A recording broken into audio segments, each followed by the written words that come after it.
कहते हैं कि जब लोग आपको कॉपी करने लगे ना, तो समझ लीजिए कि आप सफल हो चुके हैं। अब जिस तरह आज मार्केट में लोग बिस्लरी के नाम को तोड़ मरोड़ कर इसे कॉपी करके मार्केट में सेल करते हैं, उससे पता चलता है कि क्यों बॉटल वाटर की कैटेगरी में बिस्लरी का नाम सबसे पहले आता है।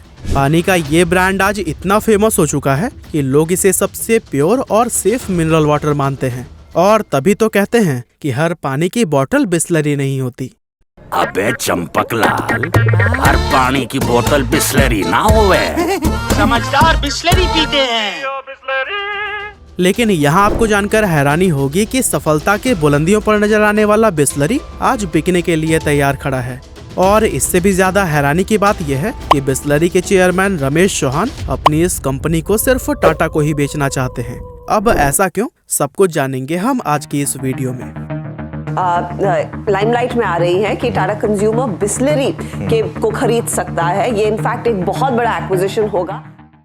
अब बिस्लरी क्यों बिक रहा है, इसके बारे में जानने से पहले हमें इस कंपनी की वैल्यूज और हिस्ट्री को जरूर जानना चाहिए कि आखिर ये कंपनी भारत आई कैसे और किस तरह इस विदेशी कंपनी ने पूरे भारत को पानी खरीद कर पीना सिखाया।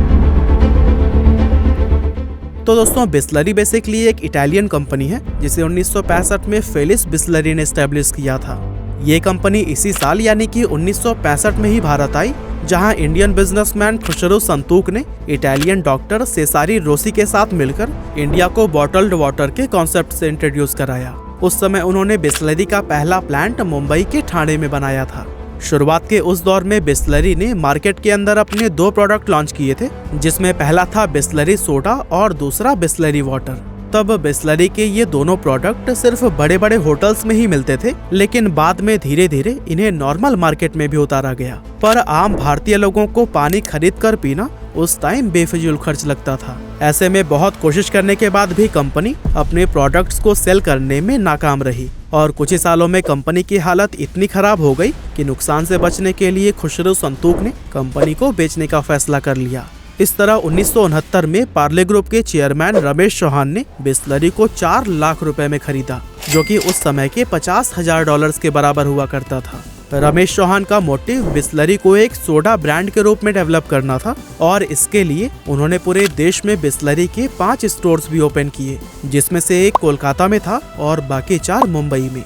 लेकिन 1977 में जब गवर्नमेंट पॉलिसीज की वजह से कोका कोला ने इंडियन मार्केट से एग्जिट लिया, तो इस मौके का फायदा उठाने के लिए रमेश चौहान ने बिस्लरी के अंडर ही लिम्का, थम्स अप और गोल्ड स्पॉट जैसे soft drink brand Indian market में लॉन्च कर दिए। लेकिन 1991 में इकोनॉमिक लिबरलाइजेशन होने पर कोका कोला इंडियन मार्केट में वापस आ गई और 1993 में उसने बिस्लरी से उसके सारे सॉफ्ट ड्रिंक ब्रांड 400 करोड़ रुपए में खरीद लिए। अब इस डील में एक नॉन कॉम्पीट क्लॉज भी शामिल था, जिसके अकॉर्डिंग बिस्लरी अब अगले 15 साल कार्बोनेटेड ड्रिंक्स का बिजनेस नहीं कर सकती थी। यही वो समय था जब रमेश चौहान का ध्यान पहली बार बॉटल्ड वाटर इंडस्ट्री पर गया और उन्होंने ये ठान लिया कि अब वो बिस्लरी को सिर्फ एक बॉटल्ड वाटर ब्रांड के रूप में ही आगे लेकर जाएंगे। इसके बाद से रमेश चौहान ने बिस्लरी का प्रमोशन कुछ ऐसा किया कि लोग इसे मार्केट में मिलने वाले सबसे प्योर एंड सेफ पानी के रूप में देखने लगे। हालांकि शुरुआती दिनों में उन्हें अपने इस ब्रांड को लोगों तक पहुंचाने और इसके ट्रांसपोर्टेशन में काफी मुश्किलों का सामना करना पड़ा, क्योंकि पानी की कीमत तो कम थी लेकिन वजन ज्यादा था। इसीलिए कोई भी ट्रांसपोर्टेशन कंपनी बिस्लरी के ट्रांसपोर्टेशन के लिए आसानी से एग्री नहीं होती थी। लेकिन रमेश चौहान ने हार नहीं मानी और धीरे धीरे उन्होंने अपना खुद का ट्रांसपोर्टेशन शुरू कर दिया।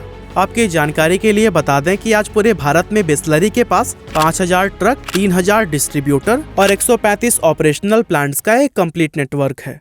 वैसे दोस्तों, इंडिया के बॉटल्ड वाटर मार्केट की अगर बात करें तो हमारे देश में ये करीब 20,000 करोड़ रुपए से भी ज्यादा की मार्केट है और इसमें भी अकेला बिस्लरी 60% का हिस्सेदार है। लेकिन फिर सवाल यही उठता है कि अगर बिस्लरी इतना ही सक्सेसफुल कंपनी है तो कंपनी के चेयरमैन रमेश चौहान इसे आखिर बेचना क्यों चाहते हैं। असल में दोस्तों, इकोनॉमिक्स टाइम की एक रिपोर्ट के अकॉर्डिंग रमेश चौहान अब 82 साल के हो चुके हैं और पिछले कुछ सालों से उनकी हेल्थ भी कुछ खास ठीक नहीं रहती, जिसके चलते अब आगे वो अपने बिजनेस को टाइम नहीं दे पा रहे हैं। इसके अलावा उनके पास अपने इस कारोबार को आगे चलाने के लिए कोई वारिस भी नहीं है, क्योंकि उनकी इकलौती बेटी जयंती चौहान अपने इस पिता के बिजनेस को संभालने में बिल्कुल भी दिलचस्पी नहीं रखती। हालांकि ऐसा नहीं है कि जयंती को बिजनेस की समझ नहीं है। इनफैक्ट अभी कुछ समय पहले तक ही वे बिस्लरी में वाइस चेयरमैन के पद पर काम कर रही थी और उन्होंने दिल्ली व मुंबई दोनों ऑफिसेस को संभाला हुआ था। इसके अलावा वे कंपनी के product development, marketing, advertisement, product operation, communication और ब्रांड मैनेजमेंट के साथ साथ डिजिटल मार्केटिंग का काम भी देखती थी और उनकी लीडरशिप में बिस्लरी ने सफलता की कई ऊंचाइयां भी हासिल की हैं। लेकिन अब वो इस काम को आगे नहीं करना चाहती हैं। वैसे अभी तक जयंती चौहान की तरफ से इसके बारे में कोई खुलासा नहीं किया गया है, लेकिन हो सकता है कि वो कोई अपना अलग बिजनेस शुरू करना चाहती हूँ। असल में जयंती चौहान ने लंदन से फैशन डिजाइनिंग और फैशन स्टाइलिंग का कोर्स किया है। ऐसे में लोग ये अनुमान लगा रहे हैं कि शायद आगे जाकर अब वो अपने इस पैशन को ही अपना बिजनेस बनाएंगी। फैमिली में जो आपकी बिटियां हैं वो उन्होंने क्यों नहीं इस कंपनी को ज्वाइन किया? वो पहले तो इस कंपनी को चला चुकी हैं, देखभाल कर चुकी हैं। हाँ, तो 10 साल उसने काम किया है और उसके बाद अभी थक गए और ये काम उसको पसंद नहीं है। आजकल का जनरेशन बहुत जल्दी थक जाता है। आपने कहा कि 83 ईयर के मैं हूँ, अब रिटायर होना चाहता हूँ। बराबर है। तो आपने जयंती को बोला नहीं कि नहीं बेटा, अभी और थोड़ा इस कंपनी को आपकी जरूरत है? अब दोस्तों, कंपनी को छोड़ने के उनके अपने पर्सनल रीजन हो सकते हैं। ऐसे में उनके इस फैसले की वजह से हमें उनकी काबिलियत पर सवाल नहीं उठाना चाहिए, क्योंकि जो लड़की बिस्लरी जैसे बड़े ब्रांड को संभाल सकती है वो अपना खुद का बड़ा बिजनेस भी तो खड़ा कर सकती है। अब दोस्तों, हमने बिस्लरी के बिकने का रीजन तो जान लिया, लेकिन अब लास्ट में सवाल यही रह जाता है कि रमेश चौहान अपनी ये कंपनी सिर्फ टाटा को ही क्यों बेचना चाहते हैं। असल में रमेश चौहान ने बिस्लरी ब्रांड को बहुत मेहनत से खड़ा किया है और उन्हें अपने इस बिजनेस से लगाव भी बहुत है। ऐसे में वो अपने इस बिजनेस को ऐसे सेफ हाथों में सौंपना चाहते हैं जो कि इस ब्रांड को सफलता की और भी नई ऊंचाइयों पर लेकर जाए। अब क्योंकि उनका अपना कोई वारिस नहीं है, तो ऐसे में उन्हें इंडिया के अंदर टाटा के जैसा शायद कोई ट्रस्टेड कंपनी नजर नहीं आता जो इस काम को सही से और वफादारी से अंजाम दे सके।